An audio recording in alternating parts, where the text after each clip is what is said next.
Hello there folks, this is Red Olin live from Mullingar, in Mullingar. We're just at Candy Casey's. I'm after meeting a man that has been following our posts for many years, and we never had the opportunity of meeting each other. It's a man called Mick McDonagh, and when I met him I says, Mick, you look very young. Mick, how's it going? I'm doing pretty good, Ray. How are you? Absolutely super, and a pleasure to meet you. Mick, we've been watching each other for a long time. Yeah. You're home for a few days, are you? Yeah. For how many days? 10, is it? Like 8 days. 8 days. Yeah. And how has Mullingar changed since you were here last? I was telling you the story about over there in that window in Peter Lynch, about 1951, 52. And I was just a child, about 6 or 7 years old, coming up the street, and he stopped me right there. Yeah. And he picked me up and he put me in that window, in the middle. That's the bank window. Yeah. Yeah. And he held on to me there, and the whole place was crowded with people here. Right. And I said, "What's the commotion about?" And he said, "You'll never forget this day." He said, "You see that man? He was standing right there in the steps. It was him and De Valera, and he was giving him a speech to the people. And the speech went something, I can still remember the speech. Yeah. He said that we've been through so much hard times, and we're still in hard times. He said, but never give up, because good times are coming. And he said, when they come, you'll forget. Well, you won't forget about the bad times." Yeah. He said, but it will sure make them easier to remember. And you were only a kid at that time? That was about 1950, 51. Amazing. Now, you went to America. When did you go to America? I went to England first in 54. Right. And from England to Toronto, Canada in 65. And then to San Francisco, New York, Washington, D.C., and now in Virginia. I traveled around the world building subways when I was a young man. Yeah. My God. But I mean, you look very fit. You must be, what, 53 or 2? Oh, 49 anyway. 49. Yeah, that's what Andy Buckley said. I'm 39 years old. And if you catch me next year, I'll be just the same. And tell me, do you come home every year, do you? I'm not. I came home, the last time was about 15 years ago. My Vivian's daughter, her eldest daughter, Tara Cullen, was getting married, and me and Casey came home for the wedding. Yeah. The man must be waving at you, the bus driver. He is. That's the local link going around here, and they go the whole way. They call it the drink link, actually. I just sort of bring everyone in. It's the drink link, and it goes from here to Collinstown to Castle Pollard. And some people call it the drink link because they can get on and have a few pints in the wood, or maybe Castle Pollard or Collinstown, and get the link back. It's a great way of drinking. Yeah, it is. But I quit 42 years ago. The day I got married, I quit drinking. Most men didn't start drinking the day they got married. And you gave it up. But come here, how many years have you were making subways? How did you get involved in that?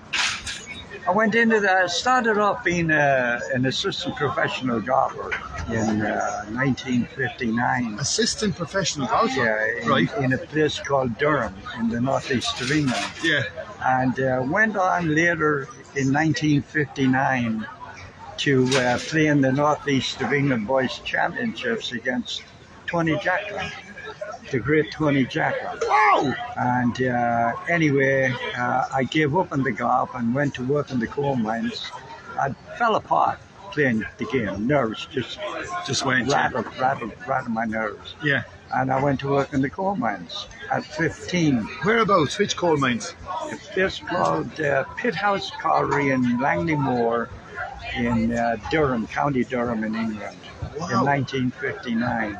And I got hurt, and I decided that I wanted to see some sunshine. Right. So I went to Toronto, Canada, and but it was brutal. The country and the people were fabulous, but the weather was absolutely diabolical.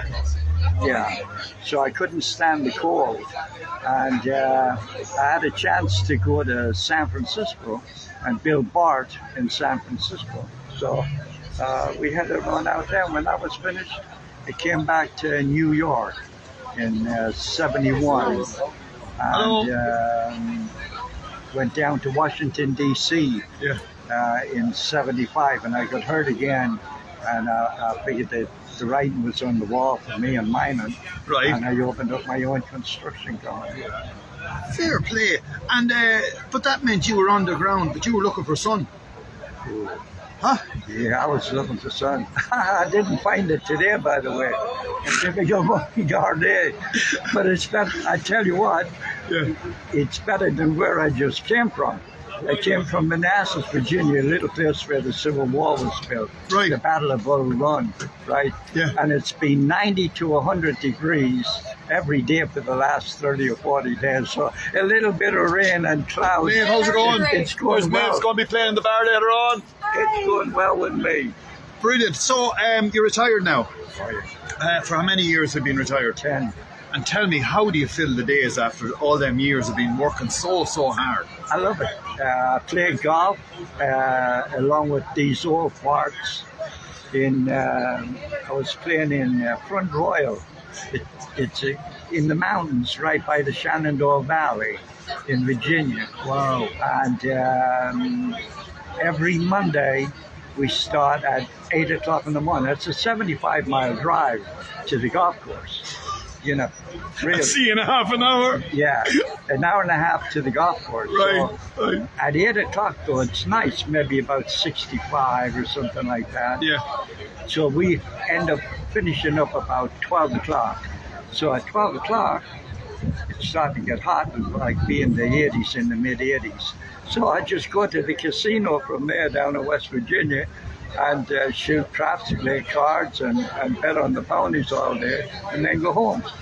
And the same thing Wednesday, and the same thing Friday. Now, with all that going on, do you not miss the drink? No. No. And tell us, were you good at it? Oh, well, Did you have a degree? that, Were you professional? that place there used to be McCormick's. That's right. We'll just show our friends. That used to be McCormick's, is right. And just beside it used to be McCormick's pub. That's correct. I And remember it that. was Finton, I think, Finbar, one of the sons. There was Vivian McCormick and Finbar. That was the only two that I knew. Yeah. Myself and Tony McCormick. I give you one. Right, You right. want a good one? Give me a good one. This is one of the best ones you ever heard. In the gravel arms right behind it. Yeah. Going back, oh Jesus, must be in the 20s or 30s.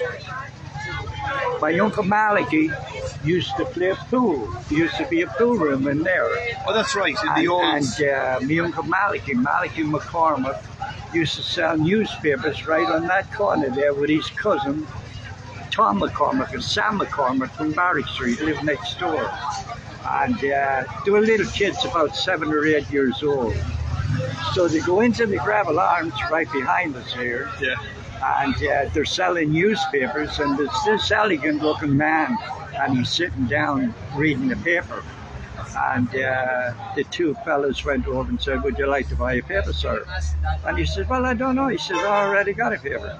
And he said, "Oh, this is the Westmeath Examiner." He said, "Well, maybe." He said, "Maybe." He says, "What's your name?" And he said, "McCormick." And he turned around to the other lad and he said, "I suppose your name's McCormick too?" He said, "Yes, sir, it's Sam McCormick." So with that, the gentleman turned around and he said to the bartender, he said, "What's these children's name?" And he said, "Well, it's the same as yourself, Your Honor." And Your Honor just happened to be the Count himself, John McCormick, the great Irish tenor. You're joking. So he stood the two lads up on a table Right. in the Gravel Arms. Arms, and they sung a song for him. Go away. And honest to God, the girls will they'll all tell you the same story. And he gave them 10 shillings. Now 10 shillings is about $1.50 in today's money, right? But I come from Barrack Street, just like a couple of 100 feet down the road down there. And the house that we rented, poor enough, was poor. Back in the 50s, everybody had nothing. Not like it is today. It was 2 shillings a week. That was the rent on our house. So you can imagine 5 weeks' rent that the boys brought home, each of them, to their parents. And by the way, I just happened to be the great nephew of none other than the Bags McCormick. The famous Bags McCormick. We'll have to go back into all this history. You're giving us so much here now today. But tell us, how? First of all, what is your handicap? Right now, about a 6. And what age are you, if you don't mind me asking? 81. There you are, folks, standing outside Candy Casey's on a summer evening with Mick McDonagh. And the man, your family then is originally from Mullingar, and your sister then was married to Mr. Buckley. Yeah, my sister was married to Anthony Buckley. Anthony Buckley, that's right. And they're all well known, but my nephew is Peter Buckley. Right. And the nieces are Vivian Cullum, Donna Cullum, and Michelle Cullum.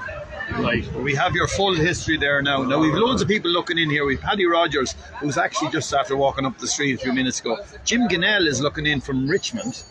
Richmond, Virginia. Yeah. And Tamara Butt is looking in the whole way from Hamburg. Pauline Molyneux is looking in from Selbridge. And we have Belvedere House watching in there as well. They're looking in. And Margaret Garrity, a local poet, is looking in. So look, isn't it great to meet you? And look, thanks a million for saying hello. This is Mick McDonagh. You'll see him on the post. And he looks much, much younger than he does in his post. He needs glasses. Better glasses. Bye for now. But thank you anyway. Thank you, sir. Now, let me see if we get